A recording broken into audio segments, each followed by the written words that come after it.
case study slash solution for endangered species, ecosystems, and biodiversity by Wei Cheng, Fabricio Fuentes, and Alejandro Gonzalez. Before we start, we need to know what is endangered species, and its definition is a species of animal or plants in risk of extinction, in risk of them or they or it, in risk of them ceasing to exist in the face of our planet. Now that we know that, we can start, we can begin. Bees. Wait, what? We are talking about bees when we started talking about endangered species. What? Yes, bees. Fun fact, there are over 25,000 different bee species. And the only continent without them is Antarctica. Because, it's way too cold down there.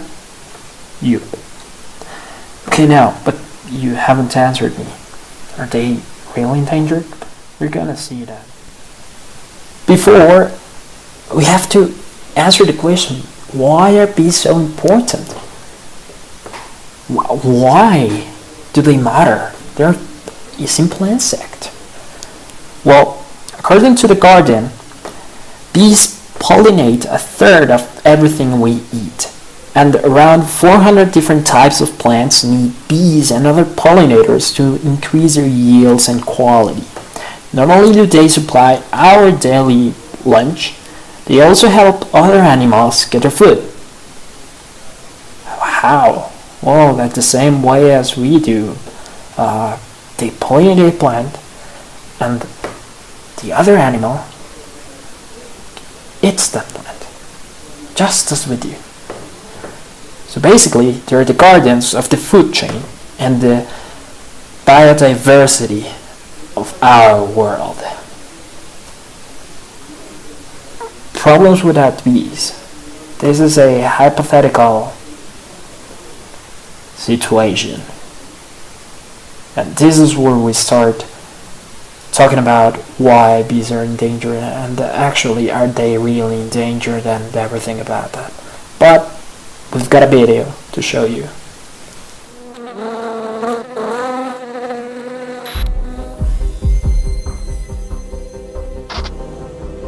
Bees are a really interesting kind of insect.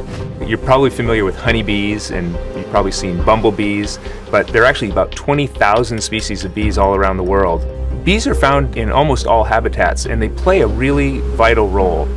They might look different, they might have different names, but they almost all do the same basic thing for us and for the environment, and that's that they pollinate plants and they help make sure that plants can reproduce. Bees are vital for most of the foods that we eat. 1 in every 3 bites of food we take on any given day was probably helped along by a bee somewhere. Among the top 100 crops that make up 90% of people's diets around the world, bees are responsible for pollinating more than 70 of them. It's easy to take bees for granted, so one way to appreciate them is to imagine what would happen if they were to disappear. What would it be like to have a world without bees? My name is John Hoekstra, and I'm the Chief Scientist for World Wildlife Fund. So the first thing that would happen if bees were to disappear is that the production of different fruits and different crops would suddenly fall off dramatically. For instance, the agave plant, which is used to make tequila, reproduction would go down to 1/3000th of what it would be with bees. And so we'd see that happening with crop after crop: cherries, apples, almonds, blueberries, pumpkins, squash, cucumbers. The reproduction would fall off. And the first people to feel that would probably be farmers who would lose income. They'd see their incomes dwindling. A study conducted in Costa Rica with coffee farmers found that the bees increased their income by $60,000 a year. So if the bees were to disappear, farmers would immediately see a hit in their pocketbook. That would feed forward to the rest of us who would no longer see all these fruits, vegetables, nuts that depend on bees for pollination would suddenly become much less abundant. So if we were able to get them, they would probably cost us a lot more money.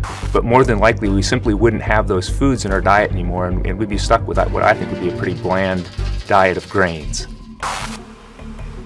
Not only are bees vitally important for human food, but they're also vitally important for our ecosystems for the same reason. They're responsible for pollinating plants and enabling those plants to reproduce. So if we lost bees, we'd see many of the plants in the world struggling to reproduce and over time dying off. And so we'd see the richness of our forests and our grasslands and our other habitats eroding as bees were no longer there to pollinate those plants and help them reproduce. If we were to lose those bees and we started to lose those plants, that would have echo effects for people in terms of reducing the resilience of those natural systems to protect our soil, to provide clean water to our cities, and just to provide beauty. Bees are certainly important for pollinating food crops, but they're also important for other crops that touch our lives every day, like cotton. If it weren't for bees pollinating cotton, we all might have to be wearing polyester. I wouldn't want to live in a world without bees, but we're observing some declines in bee populations around the world, and it looks to be a number of factors coming together all at once. One of them is pesticides. While there's legitimate use for pesticides in controlling unwanted and damaging crop pests, we need to make sure that those chemicals don't have unwanted effect on our bees. World without bees, in the worst case, it wouldn't just be that our diet was bland, it might be that we don't have enough food to go round anymore. But I think that the direct, tangible importance of bees for all the food that we count on, it certainly makes that a possibility I wouldn't want to try out. I hope you have a clear idea of what would happen if bees ceased to exist in our world. I wouldn't want that. Now, what exactly is endangering bees? Why? What? First, according to ProNatura, a Mexican NGO, climate change is one of the reasons, and climate change is affecting the periods of rain, fog, humidity, and flowering, and therefore honey production and bee lives. Bees have adapted throughout the years to be in sync with some flowers, and if the flowering time comes later, the bees don't have anything to eat, nothing to pollinize. And if they do not pollinate, also the flowers can't grow, they can't reproduce. Another reason is habitat destruction due to modern farming practices and urbanization, as well as just a bit of said, pesticides and poisoning. In 2007, a sudden spike in the death rate of bees in the United States happened. It was due to a sprout of a disorder. It is commonly known as the colony collapse disorder, CCD, a disorder not fully understood, but it's kind of a combination of parasites, viruses, impure nutrition, and pesticides that make bees forget where their colony is. Therefore, the queen is left alone and she can't do anything by herself. So then she dies, and if she is dead, there's no one to lead bees. And also the bees are lost, so it's a colony collapse. It's a collapse. Beautiful. We can see in the picture a poor little bee dying of freezing temperatures, just like in Antarctica. Yep. And right next to it, a graph with various different types of reasons why bees. Bees in Mexico. Yes. Bees in Mexico. Mexico is the 7th biggest honey producer globally, with approximately 58 tons produced yearly, according to Zagarpa in 2016. Of the gigantic amount of different types of bees, approximately 2,000 are native Mexicans. Also, bees have symbolized the soul to many ancient cultures since the Stone Age. To the Mayans, bees are imbued with mystical powers said to appear as messengers between the living and the underworld. Also, contrary to common belief, most of the native bees in Mexico are stingless bees, which do not sting. According to Zagarpa again, the value of exportation of honey in 2016 was of 93,007,000 Mexican pesos. And right on the next of the text, we have a map showing the top 10 states, Mexican states, where honey is produced. And as you can see, it's mostly the southern part of the country. Solutions. What Mexican people, NGOs, and the government are doing, we'll show you some examples. But we are focusing on the southern region of Mexico, just as the map showed before in those states. First, we have Pro Natura. Pro Natura is a non-governmental organization working on ecosystem preservation in the state of Veracruz. They are providing food for bees, as well as support in training and provision of technical advice to different beekeepers. Another example is Talks Restaurant. They have integrated a program which has an indigenous community known as the Amuzga people from Oaxaca producing honey for the chain.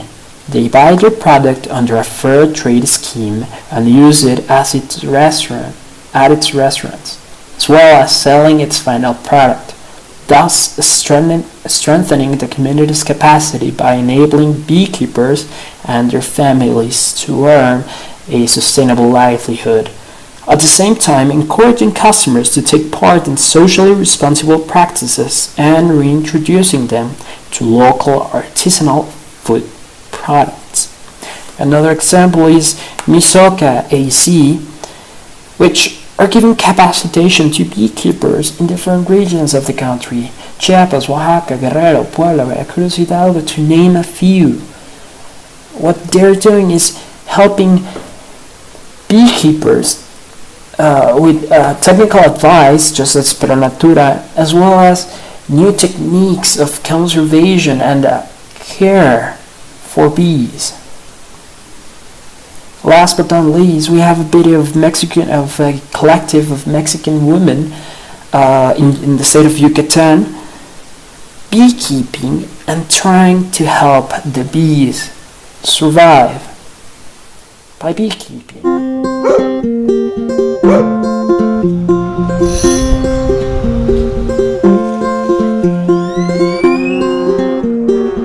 Están llegando. Ese que está ahí es la guardiana, es la que cuida.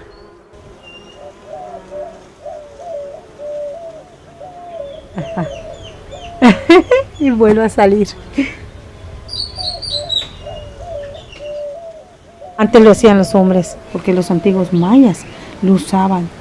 Entonces se dieron cuenta de que pues ya no había que rescatarlas. Es cuando dije, yo tengo que hacer algo. Es ahora o es nunca.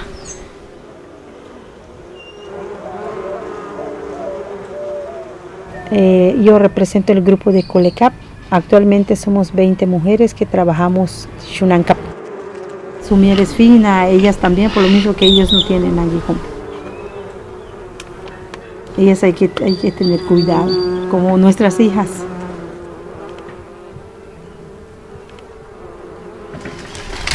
Pues les digo, nosotros somos parecidas a las abejitas, así trabajamos cuando nos juntamos.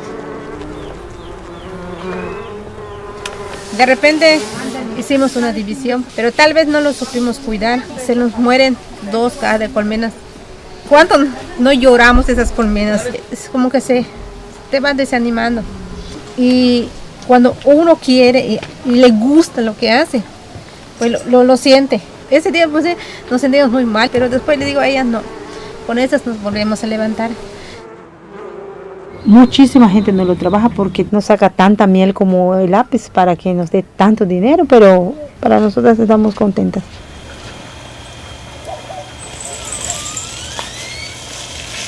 Y yo me basé de las pláticas que los derechos de la mujer. Y me dijeron ellas, es voluntario, vas a dar un servicio a tu comunidad. Y yo le dije a mi esposo, y me dijo él, no, yo te doy dinero. Le digo, si no se trata de dinero, yo quiero hacer esto aquí. Como te dije la vez pasada, mi pasión es esto. Y qué bueno que se dio, que las otras mujeres apoyaron para que conozcan algo nuevo.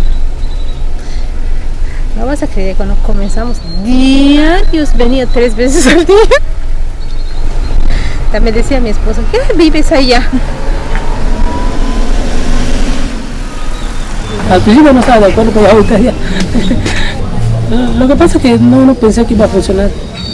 Ya al paso de tanta práctica, pues ya ahorita veo que ya le buscaron, ya de los 5 que tenían, ya lo duplicaron. Y bueno, y lo van a seguir duplicando, pues ya le buscaron la forma. Sí. Ya están viendo lo que es el fruto de su trabajo también.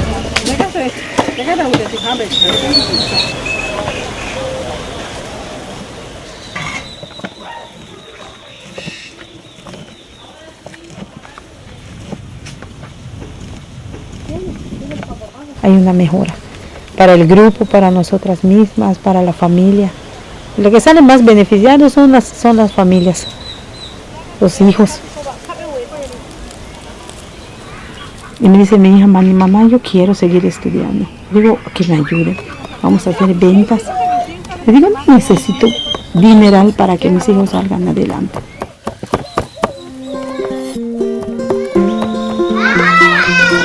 Ahora a vender. Vamos. Miel de abeja melipona.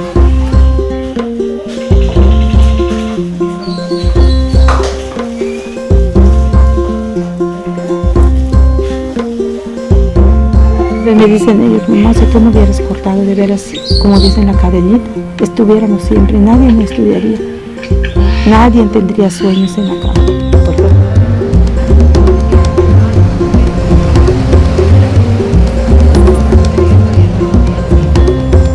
Esta es una crema nocturna que sirve para las manchas de la cara. Yo así siento, le digo. El que da con amor no pide nada a cambio.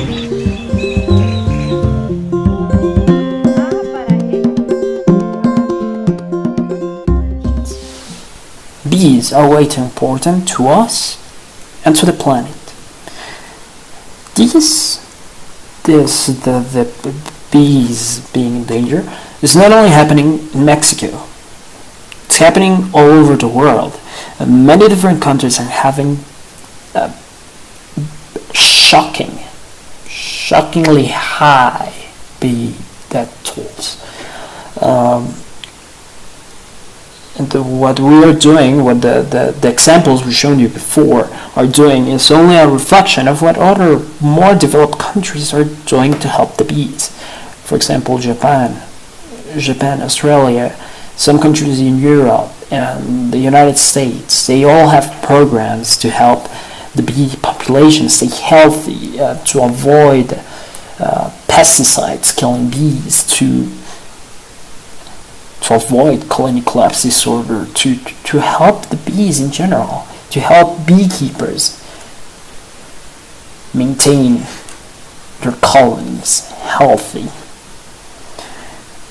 But not only the government or NGOs play a big role in taking care of the planet, we as well can start to do small actions to help the planet little by little.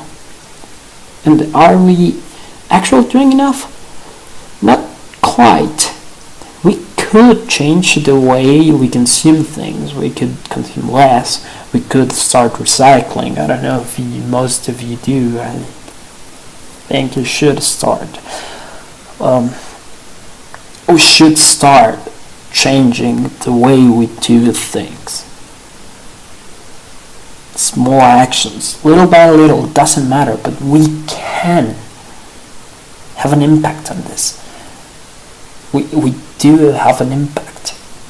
If we say, oh, it's just the government, nothing is ever going to change except climate itself. Those are our conclusions. And These are some of the references.